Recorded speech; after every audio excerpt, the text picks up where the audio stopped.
All right, we are back for our daily NBA predictions and best bets here on the channel. Today is April 11th. It is the second to last regular season day in the NBA. We have all 15 teams playing today. We have all 15 teams playing on Sunday, which means no basketball tomorrow, which is fine. We will still have our MLB best bets tomorrow, folks, so make sure to join us for that 6 a.m. Pacific, 9 a.m. Eastern. But today, or right now, it is all about the National Basketball Association. So 2 more days of daily NBA best bets and predictions. Sunday's video will be coming out at 8 a.m. Pacific, 11 a.m. on the East Coast, because all the games start at 10 a.m. Pacific, 1 p.m. On the East Coast, just like the NFL start times. Anyways, today again, all 15 teams play. We're gonna go through every single game. I might just go over some really quickly, just because I don't know, guys. Games like I'm trying to find a game with 2 teams. Spurs, Suns. Actually, I will kind of go in depth about that game. But, like, games like that, like Timberwolves, Nets, like, I think we know who's winning. Like, there's just not much to go over with some of those games. We'll go over them as we go. Again, folks, before we get into the video, make sure to hit that subscribe button. Make sure to hit that subscribe button down below for more daily NBA best bets and predictions here on the channel. On Greedo Plays MMA, tomorrow is UFC 314 in Miami. Volkanovski Lopez in the main event. Make sure to go check that video out. Link in the description down below. And go subscribe to Greedo Plays MMA as well. We are on the road to 1,000 subscribers. So let's go hit that over there. Also, PFL's tonight. So make sure to check that video out. Leandro Higo and Marcelo Alves in the main event. So the PFL's changed their main event 4 times this week. It's ridiculous. Anyways, on to the first of our 15 games. First up, Bucks Pistons. Okay, so what Detroit needs to do to get the 5 seed, they have to win both these games. If they beat Milwaukee twice, I believe, as I'm looking through all of this, they will have the tiebreaker. So Detroit, if they win back-to-back, they do get their Pacers series. However, it is now not outside the realm of possibilities. The Pacers actually get the 3 seed. So there's a chance the Pacers jump New York.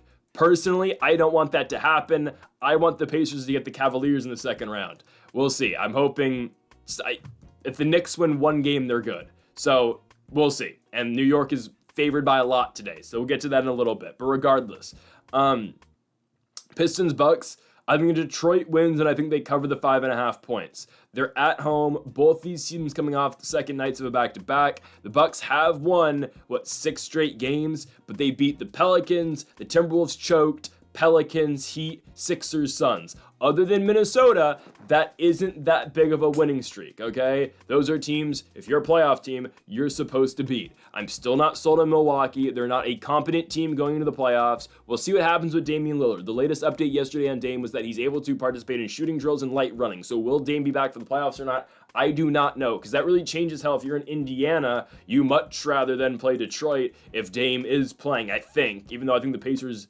kind of go through both of those squads fairly easily. Regardless, I think the Detroit Pistons beat the Bucks. Again, Detroit, if they really want the smoke with Indiana, can win back-to-back games and get that 4-5 series that I think we all want. And I think they will beat the Bucks. They are the all-around better basketball team. They're at home. I'm going to take the Detroit Pistons to beat the Milwaukee Bucks tonight and cover the 5.5 points as well.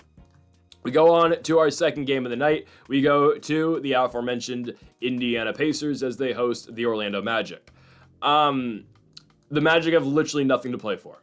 Indiana can still play for seeding. I have a very good feeling Orlando's not going to play anybody tonight.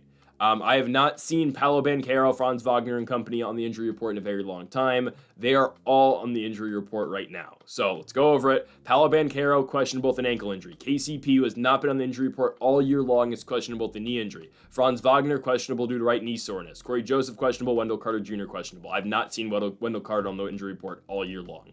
That means these guys aren't playing. Those are all 5 of their starters, because they're starting Corey Joseph now over Anthony Black, which is fine. That means the Magic are not at all going to try to win this game, and for the second consecutive night, the Pacers are going to get to play a bench unit team to try to get 50 victories. They're going to win this game. They're going to absolutely decimate the Magic. The Pacers would destroy the Magic even without these injuries. Indiana is not really holding anything back. It's a Rick Carlisle decision, possibly. That's maybe a 50-win decision. It's also, hey, we can still get the 3-seed decision. Again, I think when you look at the long-term outlook on this, I think you much rather get Cleveland in the second round than Boston, but who knows? Maybe the Pacers are trying to put some pressure on the Knicks. I don't know. Regardless, I think Indiana wins this game fairly easily. Tyrese Halliburton is the new point god. We've been over this.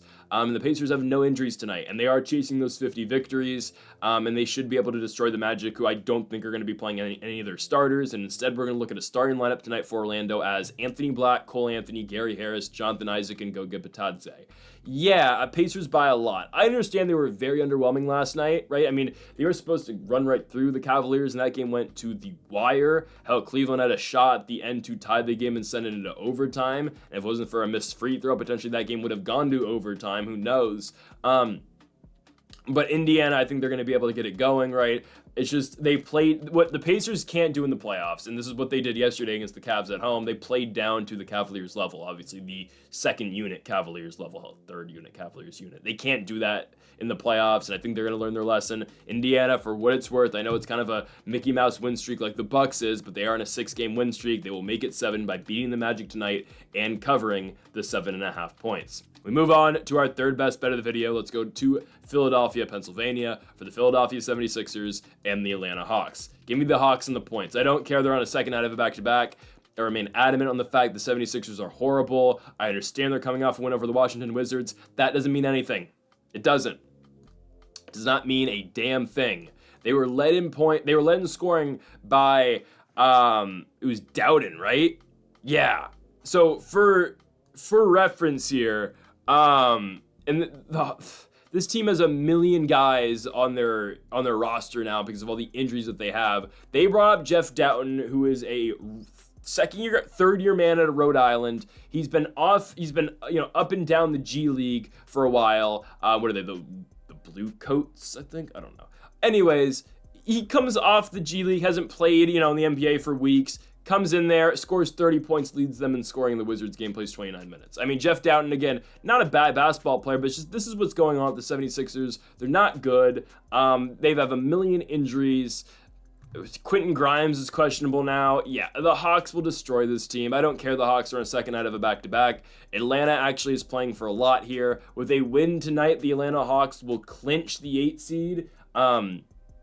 Because they do have tiebreakers. Yes, I did that. I did the math on that. They do have tiebreakers over the Bulls. So for Chicago to get into the 7-8 game, they need Atlanta to lose twice, and Chicago would obviously need to win their final 2 games. So if Atlanta wins today against the 76ers, they do not care about the Sunday game anymore because they can't jump up to get the Magic spot, and they're stuck in the 7-8. So regardless, they will play on Tuesday in Orlando. So this game is crucial for them so they don't have to play Trey, they don't have to play Dyson Daniels, they don't have to play on Yeka on Sunday when they are at home against Orlando. So that game is just going to be a bench unit game for both squads, obviously, because they're going to play in 2 games 2 days later with the season on the line. So this game is crucial for Atlanta because they don't want to actually have to play their starters on Sunday. That's why Trey's playing the second night of a back-to-back, and that's why they will go out here and dominate the Philadelphia 76ers. We'll see what happens in that game against Orlando. Right now, I am unfortunately leaning towards the Magic for as much as I want the Hawks to win, but we'll see.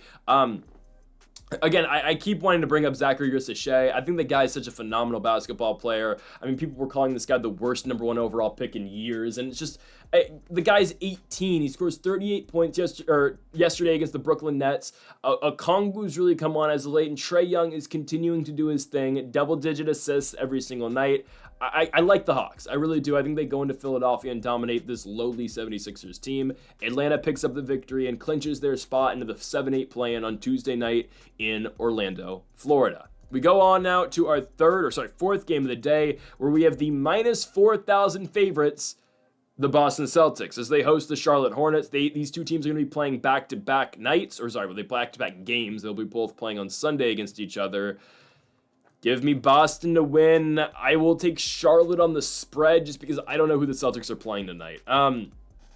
I would anticipate some of their guys to play, obviously, because nobody played the Orlando game where the Celtics scored. It's got to be a season low for any team. 76 points in Orlando against the Magic. Baylor Shireman, the former South Dakota State Jackrabbit, and Creighton Blue Jays scored 15 points, leading the Celtics in points in that one. But yeah, losing by 20 and only scoring 76 points is ridiculous, especially in the Big 2025 in this modern day NBA. Anyways, we know Jaylen Brown's not playing tonight for the Celtics. We'll see if Tatum and company join him.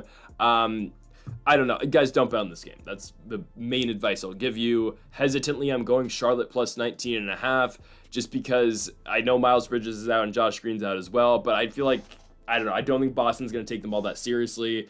I don't think Missoula and these guys really care about this game because they're playing the 19-win Hornets, and the Celtics have nowhere to go, and they're going to have to play this team again on Sunday. It's such a meaningless basketball game. Minus 19.5 for Boston, plus 19.5 for Charlotte. Sure, don't bet this basketball game. There is a reason Boston is a minus 4,000 favorite. It is ridiculous, but here we are at the end of the season. Give me the Hornets on the spread. Do not bet this basketball game. On to the next, we go to Madison Square Garden, the Knicks and the Cavaliers. Okay, I'm going to take the Knicks to win. In terms of the spread, I'll go plus 9.5 for Cleveland. I have a feeling some of their guys are going to play tonight, right? How many minutes? I don't know. Expect half their team to potentially just play the starters just to play the first half, because the Cavs have locked down the 1 seed. They do have to play again on Sunday against the Indiana Pacers, where they get them in Cleveland, but the game ultimately doesn't matter at all tonight against the Knicks. Hell, it's still $155 to get into the Garden to watch this game, but the Knicks have something to actually play for now. Again, I don't know how much it means to them for the 3 seed, but they don't want to be rolling into the playoffs coming off a 4-game losing streak and dropping in seeding just because they weren't able to win a game at the end of the year. They lost against Boston. They lost to Detroit last night on the road. Cat's been playing really well. Brunson's still getting his footing back. But I think the Knicks are going to take this game tonight a lot more seriously than the Cavaliers are. Yesterday, no OG Anunoby, no Josh Hart, no Mitchell Robinson. Expect at least Anunoby and Hart to be back tonight. And for Cleveland, right, I'd expect some of their guys to be back as well, but you got to think about it, motivation and who really will play. So yesterday, no Strus, no Mobley, no Mitchell, no Garland against the Indiana Pacers. We'll see if they play the second out of a back-to-back. But like I mentioned earlier, Cleveland literally has nothing to play for. They have their 60-plus victories. They know who they're going to be the 1 seed. They're going to get a play-in team, likely, let's say the Atlanta Hawks or the Chicago Bulls in the first round, which stylistically, do you want that as the Cavs? I know you are the best high-pace scoring team in all the league, and this is what you do, but at the same time, you're going to get a team that's going to try to match you shot for shot, and that's going to match your energy the entire game and going to be running the court with you all game long. If I'm Cleveland, I'd rather a series like Orlando. I understand they went to 7 last season, but it's a clash of styles, and it's a clash of styles Cleveland wins pretty easily. The Bulls or the Hawks are going to stay in the game with you, and it's going to be a tough series. Again, I've been saying it. Chicago takes 2 games off of Cleveland if it happens. Regardless, I'm taking the Knicks here to win, but I will take Cleveland to cover. There is uncertainty around who's actually going to be playing this game, but I'm leaning towards someone like Mitchell, Garland, and company, and Mobley. I feel like they're going to go. They didn't play yesterday in Indiana. Are they really going to miss back-to-back games? I don't know. Again, how deep do they play in this one? We'll see. But I do think the Cavs are able to cover the 9.5 here on the road at MSG against the Knicks.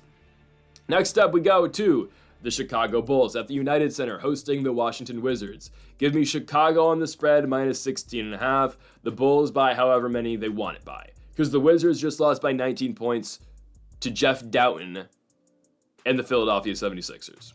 There's my point, okay? The Bulls, they are still playing for something. Well, even beyond, just them trying to get into the 7-8 game, a win tonight does lock down that they get the home game in the plan against the Miami Heat, right? They don't want to go to Miami. You might as well get that, win it or go home game in Chicago. So the Bulls, by winning tonight, can at the very least clinch that they will get that play-in game at the United Center for the second straight season in the 9-10 game. Last year they had it against the Atlanta Hawks. But the Bulls are much better than Washington, obviously. I mean, guys, we went over it yesterday. I'm going to go over it a little bit again today. There are 3 players in the NBA this season that have scored 1,000 points, 500 assists, and 500 rebounds. One of them is the MVP runner-up in Nikola Jokic. The second player is LeBron James, the greatest of all time. The third is Josh Giddey, who is 22 years old. Josh Giddey in his last game against the Miami Heat had 28 points, 16 rebounds, 11 assists, 3 blocks, and 2 steals. That is an insane stat line. It just is for a 22-year-old in his first real season being the guy for a basketball team. The guy is going to get $200 million in the offseason. Yes, that price keeps on getting driven higher and higher, and it's going to keep going higher if he can get this team out the plane and win back-to-back games. But that's what Josh Giddey's doing for this team, and Kobe White's been excellent all season long as well. You establish this young core with those guys and a guy like Matas Buzelis, who is their first-round pick, and my goodness, the Bulls have a squad. I really want Kevin Durant to come here. I don't think he's going to, but I really think if KD can be on this Bulls team, establish the young core with a vet and with a winner and a Hall of Famer, I'd really like that for the Bulls, and I think they're a top 4 seed in the East next season.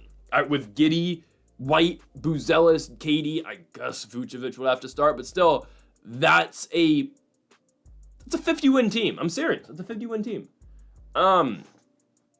Anyways, the Bulls will kill the Wizards tonight. I mean, I don't need to tell you that. Washington is sitting everybody. So Washington has no Jordan Poole tonight, no Chris Middleton, no Brogdon, no Rashawn Holmes, even JT Thor's questionable, no Sadiq Bey, and Anthony Gill out as well. So the Wizards tonight will be starting Bub Carrington, AJ Johnson, Colby Jones, Keyshawn George, and Alex Sarr. Yikes. Yeah, Chicago by as many points as possible. The Bulls, there's a reason Chicago has their biggest spread of the entire year, minus 16.5, but for good reason, man. They've won 4 out of 5 games, the only loss being the Cavaliers. And Giddey's playing his mind. He's playing out of his mind right now. The Bulls are a really good basketball team as of right now. Give me the Bulls to beat the Wizards and cover the spread as well. Chicago at home. Next up, don't know why the graphics screwed up, but anyways, Heat, New Orleans at the Smoothie King Center in New Orleans, Louisiana.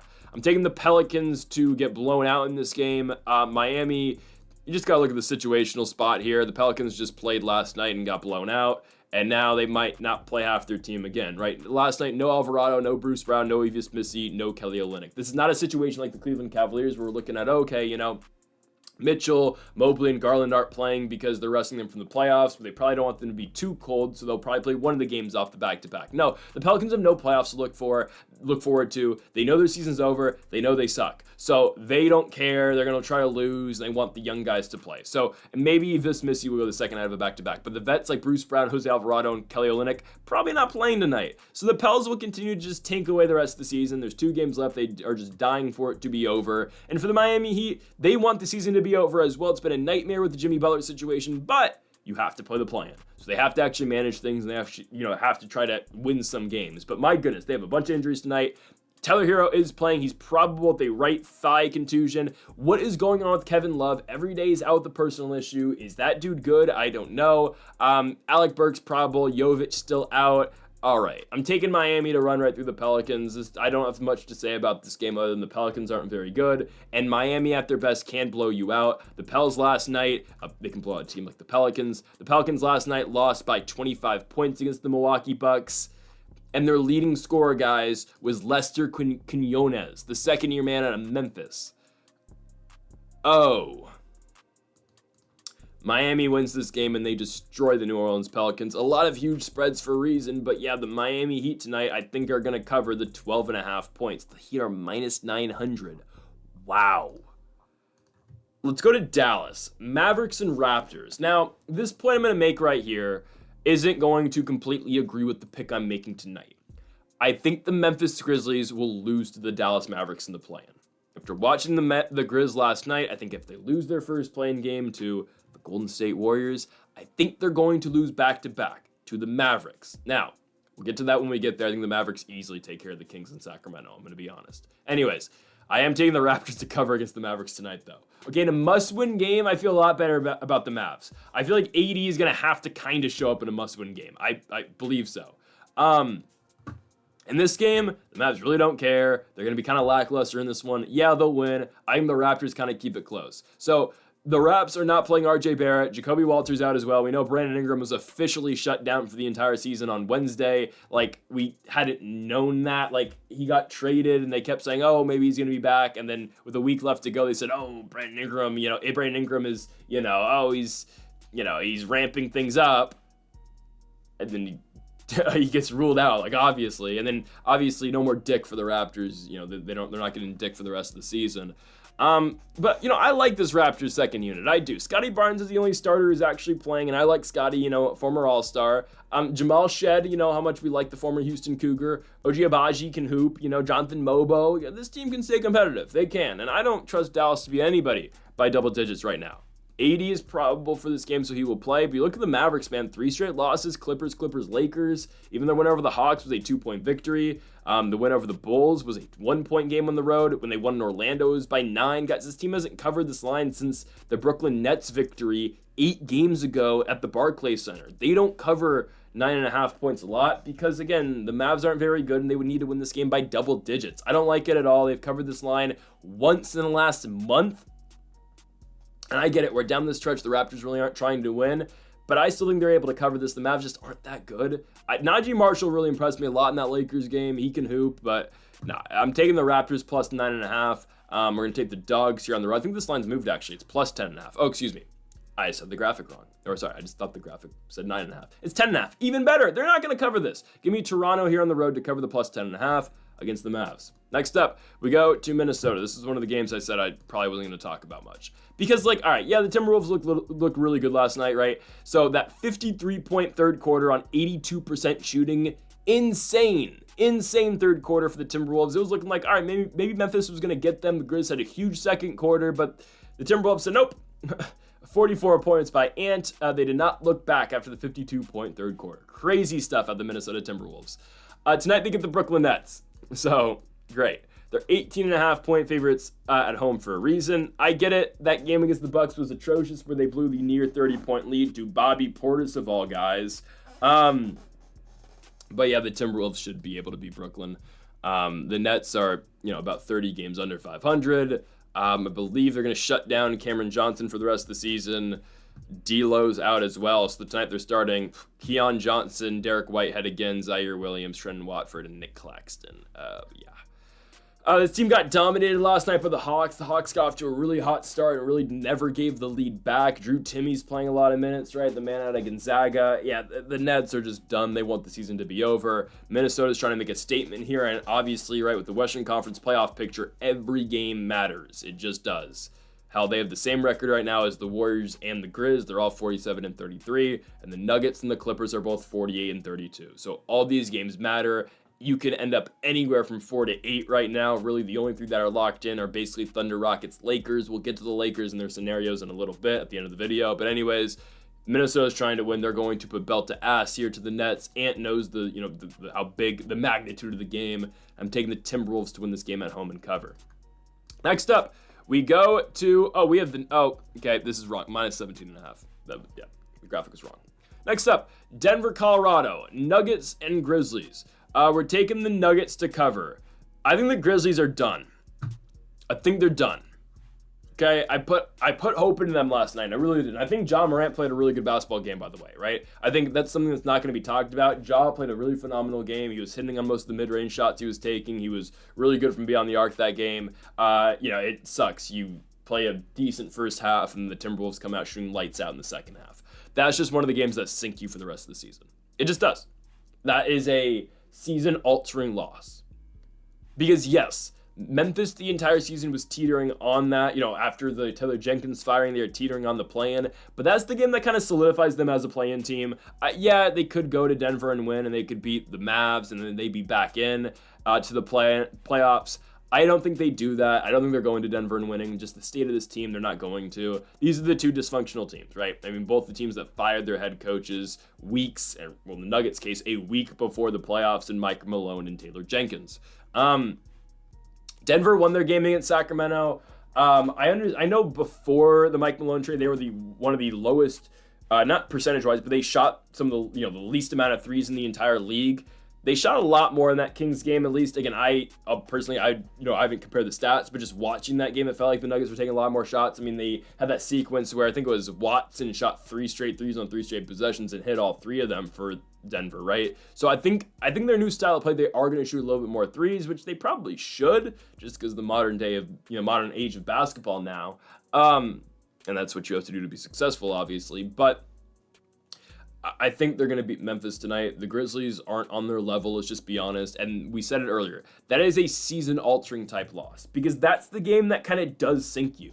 It's a back-to-back now against Denver. They're probably not going to win this game. And if they beat Dallas on Sunday, it really doesn't matter. They're going to be in the play-in regardless. They have to win out to avoid the play-in, and still they would need a little bit of help.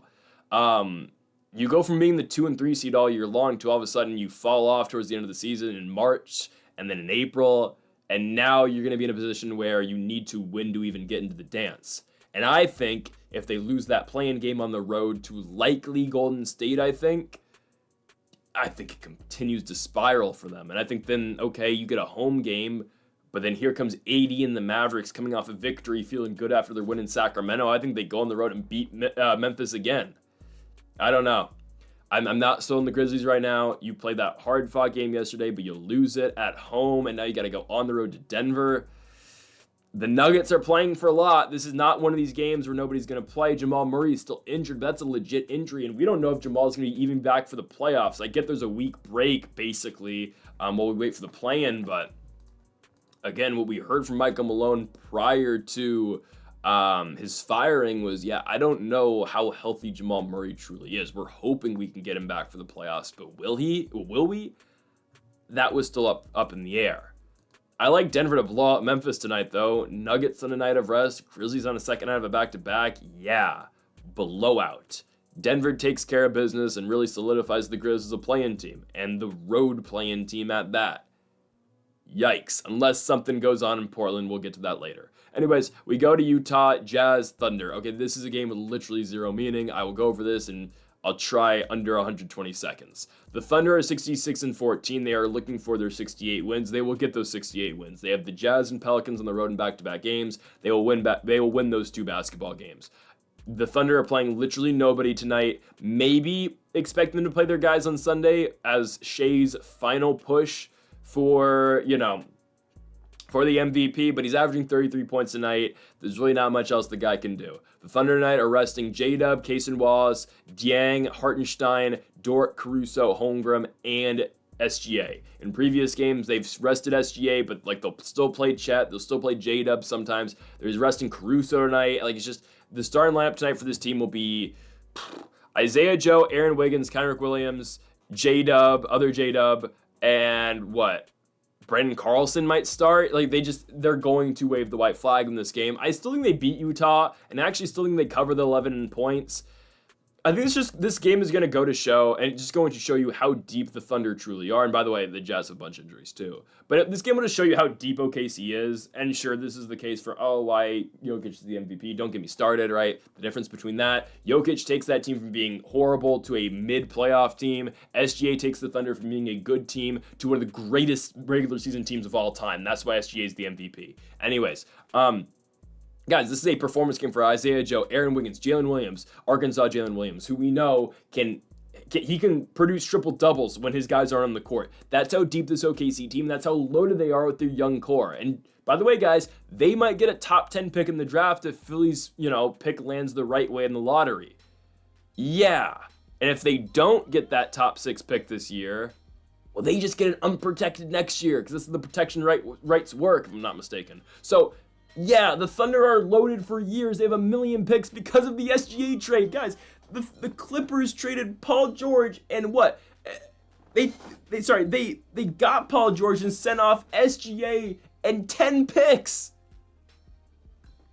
Utah's not playing anybody. This is going over the 2 minutes I was allotting for this game. Markkanen out, Kessler out, Collins out, Collier out, Martin out, Harkless out. So who are they starting? Colin Sexton, I guess, is still playing. Svi Mikhailuk's playing. Yeah, I don't care. The Thunder's bench unit will still beat Utah. I understand the Jazz are coming off a win in Portland. I don't care. OKC dominates and covers. Don't bet on it, though. I honestly don't mind the bet here. I think San Antonio's beating Phoenix. I understand. Completely, meaningless basketball game. But I do think this is one of the better ones to bet on tonight. Phoenix is done. They've officially been eliminated. They're 10 games under 500. Kevin Durant has played his last game as a Phoenix Sun. I guess D-Book and Beal are playing tonight. I ultimately don't care. I just saw the San Antonio Spurs walk into San Francisco and beat the Warriors. Harrison Barnes with the game-winning 3. And the Spurs have affected and really altered the Western Conference playoff race with their only 2 victories in the last 3 weeks. The Nuggets win on the road, and the Warriors win on the road. All right. Can they go to Phoenix? A game that doesn't matter, obviously. But I'll tell you what, Phoenix is checked out, right? This is the ultimate disappointment season. And by the way, if the Spurs win out and the Suns lose out, they will have the same regular season record. It's crazy. Anyways, this is the Suns team that's checked out, right? I mean, how are you going to guard Booker, Beal, and Durant at the same time? How are you going to guard them? They're checked out. They're done. This is the most disappointing season all year long. I mean, you can make the case, is Philly more disappointing or is Phoenix more disappointing? It's Phoenix. Philly got hit with injuries. Phoenix just sucked. Okay, so the Suns are the most disappointing team of the year. All right, they are done. They're checked out. Even D-Book and Beal, who's going to continue to steal his money from Phoenix every single season, or I guess they're going to buy him out. But regardless, They're checked out. They want it to be over. Guys, this San Antonio team, say what you want about them, they are fighting every single night. That Warriors win with the Harrison Barnes game winner, that was on a second night of a back-to-back. They had lost the night before in a very grueling and tough game in the Intuit Dome against the Los Angeles Clippers. This Spurs team, without their two best players, Victor Wembanyama and De'Aaron Fox, these guys fight every single night. This 9-man rotation of the starters, Chris Paul, Devin Vassell, Stephon Castle, the likely rookie of the year, Harrison Barnes, Bismack Biyombo, and the bench unit of Sandra Mamukelashvili, Julian Champagnie, Keldon Johnson, and Blake Wesley. These guys fight, man. They do. And CP3, I got to give Chris Paul a lot of credit. He gets these guys going. He's a veteran presence in year however many now, who's still playing these games at the end of the season when he could just be resting and getting ready for the next year. I think this goes to show, and I hope CP3 stays in San Antonio, because that's the type of veteran presence this team needs to eventually, make that leap into the contender status. And obviously, will CP3 be starting next year? Probably not for the squad, unless they go double guard again with CP3 and Swipa, but I doubt it, De'Aaron Fox. But we'll see. I think CP3 should stay here rather than just, take a starting job and take a starting job in Brooklyn next year. I think he should just start in come off the bench next year in San Antonio, or I don't know, he could go to I wouldn't mind him off the bench in OKC again, honestly. Wouldn't mind it. He probably doesn't even fit there anymore though. Anyways, I think the Spurs beat the Suns. The Suns want this to be over. San Antonio, these guys, yeah, they know the season's over, but they're trying to hoop and they're trying to, again, build for next season. I don't mind this young San Antonio core. They're beating Phoenix tonight. You can get rid of the points. They're winning this game outright. Next up, can some crazy stuff happen in Portland? I think maybe. I'm taking Portland plus 12.5. I kind of wish the Blazers weren't resting everybody, because I think there's potential for the Warriors to lose tonight if the Blazers are playing their main guys. Now, when I said I think the Warriors are going to get in the play-in, and I still believe that, it's because I think they're losing on Sunday. We'll go over that in a couple days, obviously. I think the Clippers are going to beat them in Golden State. I just think so. That game's going to mean something to the Clippers. That is the biggest game of the day. It's on ESPN, or they already put the game on ABC. That game's going to mean a lot more, or it's going to mean the same for both squads, obviously. But I think the Clippers are arguably better than the Warriors. So I think the Clippers are going to go into the Chase Center and win that basketball game. So that's why I think the Warriors will be the 7th seed. I do think they beat Portland, but I think it's a trap game. Now, the Warriors are healthy. They're playing everybody. The Blazers are resting a lot of guys. They're coming off a loss to the Jazz, which just goes to show, all right, Portland season's over. And I think maybe they see, they could, San Antonio could jump them in the standings as well. But anyways, for a better pick. The Blazers are resting everybody. Denny Adjeva had a great end of the season, is doubtful tonight with a thumb injury. Shaden Sharp questionable. Scoot Henderson out. Anthony Simons out for the season. Ayton and Grant out for the year. The Blazers tonight will be starting probably Delano Banton. Thibault. They're just going to play really big. No, they're probably going to go Kamara. They might just go huge. Kamara, Thibault, Murray, Klingon, and Dupree. No, that's just way too big. They have to start Delano Banton. Yeah, I think they can keep this close, though. I think Tamani Kamara, I did hate on him a little bit at the beginning of the season. He's got talent, man. Kamara's not bad. We know Chris Murray can kind of hoop. I like Donovan Klingon a lot. I don't know, man. I was just so thrown off about that Warriors performance against the Spurs, and that was on their own home court. Golden State is going to Portland, and we're getting 12.5 points here with the Blazers. Yeah, sign me up. I think they're going to be able to stay competitive with the Warriors. Do they win? Probably not. There's a reason the Warriors are minus 800 tonight, but I think the Blazers cover the 12.5 points. Give me Portland here at home at the Moda Center. We go to Sacramento, California for the Sacramento Kings and the Los Angeles Clippers. This might be a confusing pick, but I will explain. Clippers money line, Kings spread. This game is going to go down to the wire. I think it's going to. I think these two teams, I think in a 7-game series, the Clippers win easily. I think Sacramento's going to be able to fight this game, play this game very competitively. We saw the last time these two teams played.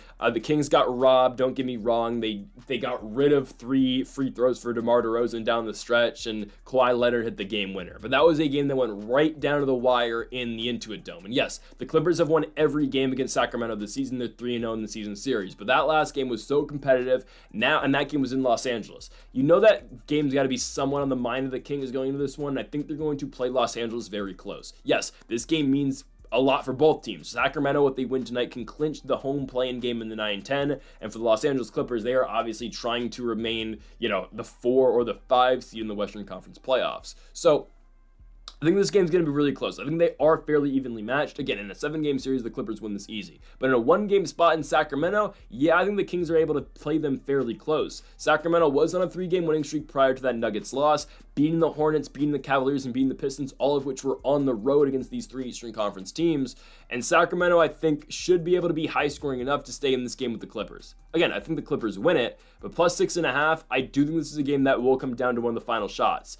Also, you look at the Clippers injury report, Norman Powell questionable. Ivica Zubac, who's a huge part of this team, questionable. Hell, some bench pieces like Amir Coffey, Patty Mills, and Nicholas Batum are all out as well. So the Clippers are missing a lot of guys in a game where it's not like they're trying to rest them. They need wins because the Clippers can easily fall into the play-in if things don't go their way.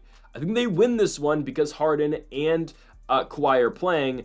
But if Zubac does not play, my goodness, this gets scary. Because who starts at center? Drew Eubanks probably? Do they go super small and just start a guy like Derek Jones or Ben Simmons? Because Zubac is arguably the most valuable guy to their team. I mean, Harden and Zubac as a duo are the most valuable because that's their entire offense. It feeds off of Harden and Zubac playing the high pick and roll. So I don't know what happens if Zubac doesn't play. And he's going to be a big help, obviously, against Sabonis. So we'll see. With all this uncertainty, I think the safest play, you're not going to bet Clippers money line. The safest play in all of this is Sacramento's spread at home. Give me the Kings plus 6.5 here in Sacramento. To our final game of the night, we go to Los Angeles, California. For the Los Angeles Lakers and the Houston Rockets, I guess it's the feature game tonight because it's on NBA TV. We're going with the Los Angeles Lakers to finally clinch the number 3 seed in the Western Conference. Sure, if they lose tonight, they could just get it done in Portland on Sunday, but I think the Lakers need the rest. They want to, not have to worry about that game in Portland, and the Lakers can get their 50 wins tonight. Something they have not done since they won the NBA championship in 2020. Been a long time coming for the Lakers, and I'm not going to come on here and give you guys a sob story like I see some Lakers fans are doing on Twitter right now. Oh, everything we've been through. All right, we just lucked into Luka Doncic. I'm not a delusional Lakers fan. I'm not, out of touch with the public. I understand what's going on here. I'll take it because, who wouldn't take Luka Doncic handed to you? But, it's good. I'm glad the Lakers are finally in a top 3 seed again. They have not gotten a home playoff series, or at least they have not gotten home court in a playoff series with LeBron James yet, because it was the bubble year where they were the 1 seed. So that's going to be nice. They're going to clinch this tonight. If they don't, again, they'll just go to Portland. But I think they are going to beat up on the Rockets. Now, the Rockets rested everybody against the Los Angeles Clippers. None of their starters played. Van Vliet, Green, Amen Thompson, Dylan Brooks, Alfred Şengün. I think Tari Eason didn't even play either, if I'm not mistaken. They're probably all going to play tonight. Jalen Green's, he's not even on the injury report. Şengün, Van Vliet, Jabari Smith, and Jae'Sean Tate. Jae'Sean Tate's out, but Smith, Van Vliet, and Şengün are all questionable. Şengün's a personal issue, so maybe he doesn't play. Actually, I could see Şengün not going. But Jabari Smith and Fred Van Vliet are 100% playing with Jalen Green. So maybe no Şengün tonight, which does change a lot, obviously, because it lets the Lakers go really small.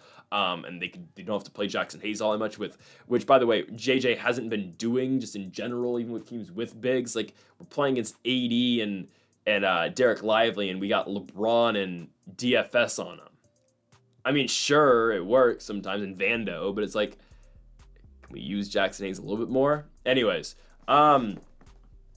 expect these guys in the Rockets to play. I'm just going to be honest. Expect them all to play. But I'm telling you guys, even if the Rockets are 100%, and I think, again, I'm under the impression that I don't think Şengün's playing. He's got a personal issue. He's questionable. I don't think Şengün's going to go. So even with that, and by the way, even if Şengün does play, this game's going to establish how much better the Lakers are than the Rockets. They just are, guys. And I get it. Oh, the Rockets are the higher seed. They're the 2 seed. The Lakers are the 3. The Rockets have 52 wins. The Lakers have 49. The Lakers are just better than Houston, though. They just are. And in a 7-game series, is anybody trusting the Rockets over the Lakers? No. Hell, if the Warriors get the Rockets in the first round, who are we taking in that series? Honestly, I'm probably still taking Houston. I'm taking probably Houston in 7, but I think the Warriors do have a chance to win that fairly, I'm not going to say easily, but they have a very clear pathway to potentially beat Houston. But obviously with the Amen Thompson, Steph Curry thing, we'll see. Amen Thompson's going to have them in hell the entire series. Regardless, in this game, the Lakers will dominate the Rockets. The Lakers don't lose at home. They're such a good home team this season. You don't go to crypto and beat the Lakers, at least not right now. You just don't. And that's why they're so tough in a 7-game series as well. Everyone's playing for the Lakers. That means the big three, LeBron, Luka, and AR are all going to go tonight. And Doncic is coming off the 45-point game in Dallas against his former squad in front of Nico Harrison. The Lakers run through the Rockets because they're playing with a lot of incentive tonight, not just getting that 3 seed. They get a very important day off on Sunday going into the playoffs in Portland. I know damn well LeBron and all these there's not many vets on this team anymore. But I know damn well LeBron, Luka, Reeves might want to play the Sunday game. Nah, he's not going to. I know damn well the big three don't want to play in Portland on Sunday night or Sunday afternoon. I know damn well they don't. But if they lose this game, they all have to. So they want that night off, and I think they're going to get it. Give me the Lakers to decimate the Houston Rockets tonight. They beat them the last time around, even when the starters were playing. They beat them by 6, and we'll see. Again, I'm under the impression I think that the most valuable guy on this Rockets team, Alfred Sengun, will not play, which means, Steven Adams will get starting minutes? Or they'll just start Jabari Smith at the 5? Yeah, I'm going to take the Lakers fairly easily in this one. And again, even if Sengun plays, the Lakers are just better than Houston. Lakers, yeah, I'll say it, -9.5. I think they cover. Folks, thank y'all for watching our NBA predictions and best bets here for the second to last regular season day of the NBA season here in 2024-2025. Make sure to hit that subscribe button down below for more. Make sure to leave a like if you did enjoy the video, and make sure to comment if you do disagree with any of the picks. No NBA predictions, obviously, tomorrow with no NBA games, but we'll be back on early Sunday morning for our final regular season video of the year before the playoffs and play-in start on Tuesday. So, folks, again, thank y'all for watching. Make sure to hit that subscribe button down below for more, and Mamba forever.